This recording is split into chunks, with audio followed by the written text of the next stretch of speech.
यही सवाल है, इसी पे आपने जवाब देना है। इसके साथ साथ एक चीज और बतानी है, लोग कहते हैं मीठा खाने से शुगर नहीं होती, टेंशन लेने से शुगर होती है, इस पे आप क्या कहेंगे? बिल्कुल सही है।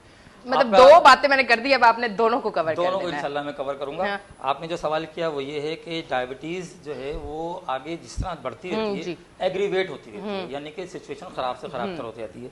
सबसे पहले तो मैं जवाब दे दूं कि डायबिटीज मुकम्मल तौर पर रिवर्सेबल है। अच्छा, बहुत बड़ा दावा कर रहा हूँ मैं आपसे। अगर मैं जिस एंगल से आ रहा हूँ मैं उस एंगल से बात कर रहा हूँ। देखिए, होम्यो के अंदर, होम्योपैथिक की बात कर रहा हूँ, बीइंग ए होम्योपैथिक डॉक्टर, और हर्बल के अंदर दोनों अकेले अकेले काफ़ी हैं इसको कंट्रोल करने के लिए और रिवर्स करने के लिए।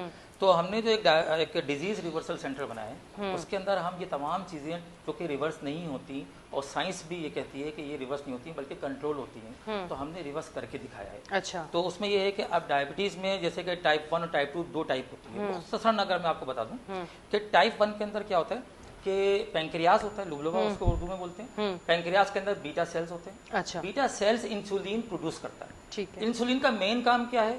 वो ग्लूकोज लेवल को मेंटेन करता है ब्लड में। अच्छा, अब बीटा सेल्स जो होते हैं टाइप 1 के अंदर क्या होता है कि ऑटो इम्यून डिजीज हो जाती है, अपने ही सेल दुश्मन हो जाते हैं अपने ही सेल के, तो वो क्या करते हैं कि बीटा सेल के डिस्ट्रॉय कर देते हैं। ये हो गई टाइप 1। अब सिरे से जब बीटा सेल ही नहीं है तो देयर इज नो इंसुलिन। जब इंसुलिन नहीं है तो वो अनकंट्रोल्ड स्पाइक्स शुरू हो जाती हैं ग्लूकोज की ब्लड के अंदर, तो वो तो एक टाइप हो गई।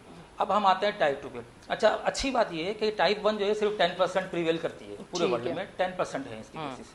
अच्छा, टाइप 2 जो है वो 90% है। तो ज़्यादातर लोगों का कंसर्न भी 90% यानी कि टाइप 2 से है, और चूंकि होती भी वही सबसे ज़्यादा है। टाइप 2 के अंदर दो प्रॉब्लम होते हैं। एक तो ये कि इंसुलिन बनना कम हो जाती है। ठीक है। दूसरा ये कि इंसुलिन की रेजिस्टेंस डेवलप होती है। असल में इंसुलिन का काम तो ये है कि वो ग्लूकोज को टेकअप करती है ब्लड से, और करती क्या है, जब वो टेकअप करती है ब्लड से तो वो लेके जाती है सेल्स के अंदर, बॉडी सेल्स में। जब वो कैरियर है एक तरह का, वो उसका और कोई काम नहीं है। जब वो बॉडी सेल्स में लेके जाती है तो उसने दरवाजा खटकाना है और सेल्स को बोलना है जना दरवाजा खोलें, शुगर आ गई है, शुगर को अंदर ले लें। ठीक है। अब अगर शुगर वहां पर बार बार जा रही है, इंसुलिन बार बार जा रही है, आप देखें ना, आप बार बार कोई दरवाजा खटकाएंगे तो आदमी इरिटेट होना शुरू हो जाता है। हाँ, मैं तो खोलती नहीं दरवाजा, दरवाजा नहीं खोलते आप लोग, कुछ लोग शुरू में हो जाते हैं। तो ये क्या होता है कि आस्ता आस्ता 2 साल 3 साल 4 साल मीठा खाए चले जा रहे हैं, किसी तरीके से कोई कंट्रोल नहीं है मीठे के ऊपर, तो क्या होता है कि इसको बोलते हैं इंसुलिन रेजिस्टेंस, क्योंकि वो दरवाजा बंद कर देता है। सेल कहता है नहीं जनाब अब नहीं आने दूंगा आपको। तो इंसुलिन को सेल्स के अंदर अलाउ ना करना इंसुलिन की रेजिस्टेंस कहलाता है। ठीक हो गया, क्लियर हो गया। अब इंसुलिन की रेजिस्टेंस हो गई, अब क्या होगा? इंसुलिन बनना बंद नहीं हुई है अभी तक, इंसुलिन तो बन रही है, और खुदा ताला ने एक निजाम दिया है कि जब ऐसा हो जाए, क्योंकि अगर इंसुलिन नहीं बने और वहां से इंसुलिन जाना बंद हो गई सेल में, यानी इंसुलिन रेजिस्टेंस हो गई, तो क्या होगा कि ग्लूकोज का लेवल इतना बढ़ जाएगा कि बंदा जो है वो 400 500 600 वो स्ट्रोक में चला जाएगा या कोमा में चला जाएगा। ठीक है। तो ये कहलाता है हाइपरग्लाइसेमिक कंडीशन। अच्छा, अब क्या होगा कि सेकंड सिस्टम जो अल्लाह पाक ने बनाया वो ये कि वहां से टेकअप करता है दोबारा अगेन इंसुलिन को, वो लीवर में ले जाता है और ग्लाइकोजन की फॉर्म में स्टोर कर लेता है। तो ये एक समझ लें कि एक शॉर्ट टर्म उसकी एक स्टोरेज होती है। अच्छा, फिर भी वो बंदा नहीं रुकता, अब उसको टाइम दे रहा है अल्लाह में, 1 साल 2 साल 3 साल गुजर चुके हैं, फिर भी वो अगेन वो चले आ रहा है अपना, ना वो एक्सरसाइज कर रहा है, ना वो प्रॉपर स्लीप दे रहा है, ना वो स्ट्रेस से बच रहा है। स्ट्रेस भी बहुत इंपॉर्टेंट है, अभी आ जाऊंगा मैं इस बात पे, आपकी बात पे।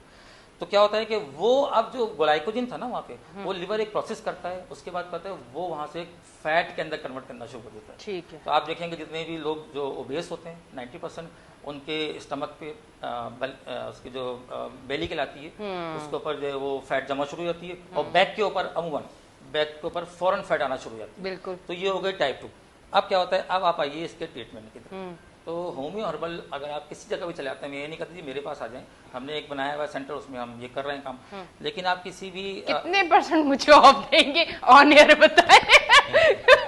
कितने % ऑफ मिलेगा मुझे ऑन एयर बता दे, मैं तो आ जाऊं किसी को लेके। स्पेशल डिस्काउंट है वो मैं अनाउंस नहीं करूंगा, आप आ जाइए इंशाल्लाह जरूर। तो होता क्या है कि जब वहां पर आते हैं तो देखिए मैं यहाँ पर कोई ऐसी मेडिसिन होम्यो की नहीं बता सकता, जो कि इंडिविजुअल टू इंडिविजुअल वेरी करती है सिचुएशन, और इसका फार्मूला हमारा ये होता है कि हम इम्यूनिटी पावर को ठीक करते हैं। अभी आपने बातों में ये बात करी थी कि होता है क्या है कि इम्यूनिटी पावर कम हो जाती है तो उसकी रेजिस्टेंस पावर भी साथ साथ जारी होती है। तो होम्योपैथिक जो है और हर्बल जितने भी हम लोग देते हैं उसके अंदर ये होता है कि हम इम्यूनिटी पावर को बहाल कर रहे होते हैं और लाइफ स्टाइल मॉडिफिकेशन के साथ प्लस होम्यो की दवाइयां हम शुरू करते हैं। उसके बाद वो रिवर्सल होना शुरू होता है। ये है इसका एक शॉर्ट फॉर्म में तरीका। ठीक है। अच्छा,